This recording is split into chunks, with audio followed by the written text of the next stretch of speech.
Assalamualaikum warahmatullahi wabarakatuh. Halo, saya Ahmad Rosyid, mahasiswa program PGSD.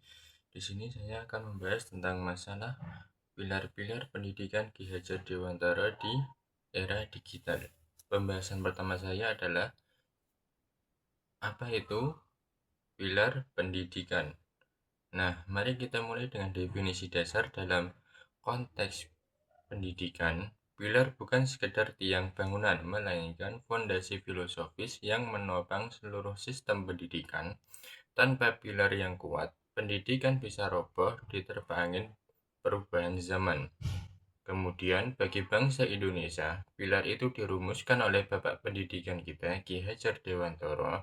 Beliau tidak hanya bicara soal kurikulum, tapi soal hakikat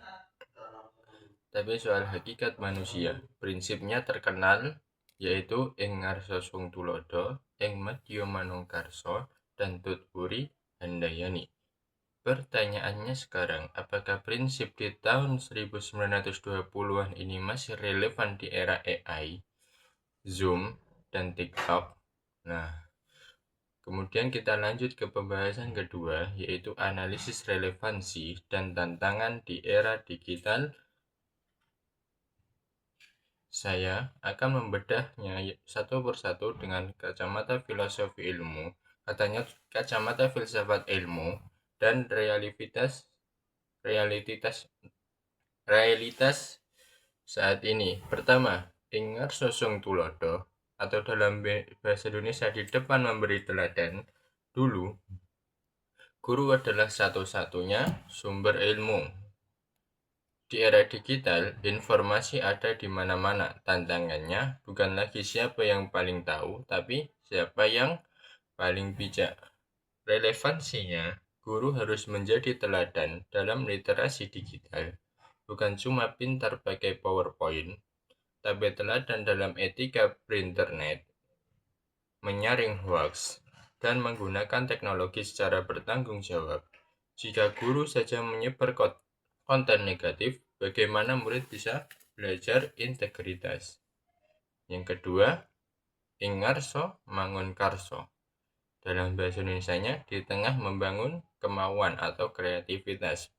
Ini adalah jiwa kolaboratif di kelas daring. Tantangan terbesar adalah isolasi sosial.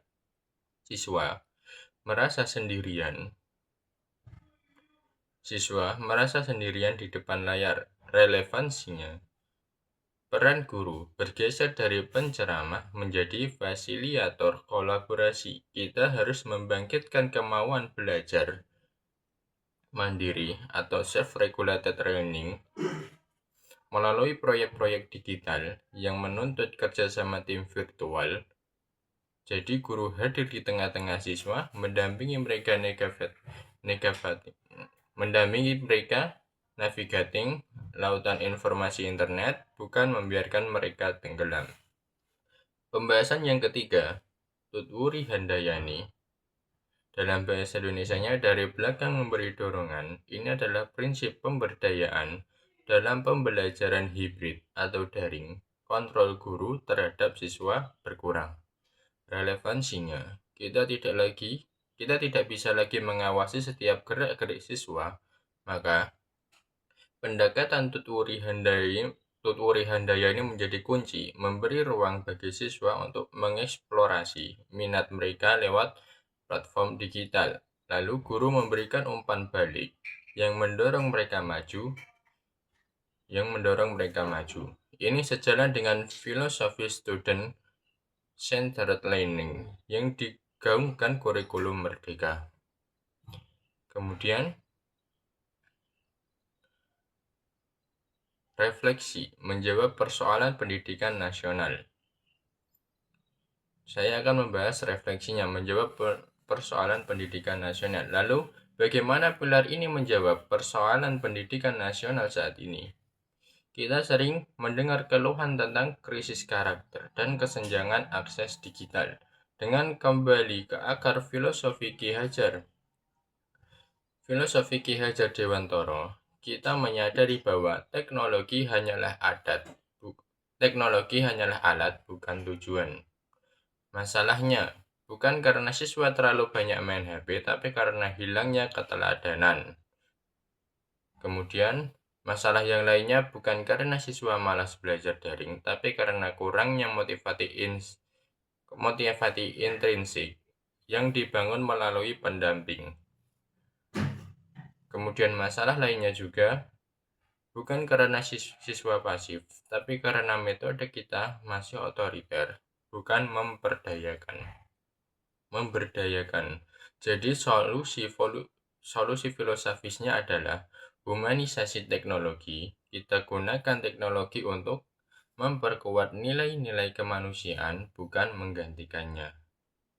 Nah, sebagai penutup, saya ingin menekankan bahwa filsafat ilmu mengajarkan kita untuk tidak terjebak pada permukaan fenomena era digital adalah keniscayaan. Tetapi nilai-nilai Ki Hajar Dewantara adalah kompasnya. Nah, guru masa depan bukan yang paling canggih teknologinya, tapi yang paling mampu menghidupkan tiga pilar tersebut di tengah deruk algoritma. Maka kita jadi guru yang memberi teladan, membangkitkan semangat, dan mendorong kemerdekaan belajar. Terima kasih. Sekian dari saya, semoga bermanfaat. Wassalamualaikum warahmatullahi wabarakatuh.